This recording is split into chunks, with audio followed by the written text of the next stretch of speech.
तर आपण बघितलं बावनकुळे पत्रकारांशी यावेळी बोलत होते। आपण पुढची बातमी बघूयात। वजनदार खाती मिळावीत म्हणून अजित पवार 2 दिवस दिल्लीत तळ ठोकून आहेत।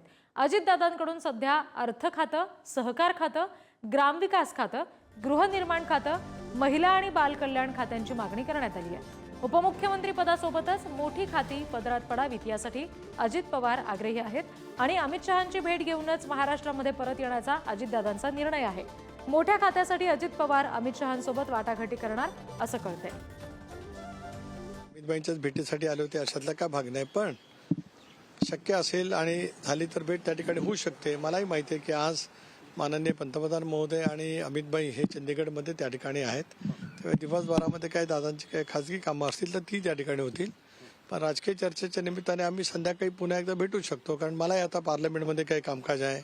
माझ्याही कमिटीची त्या ठिकाणी मिटिंग असल्यामुळे आम्ही बघूया, एकमेकाशी संपर्क झाल्यानंतर कदाचित भेट होईल।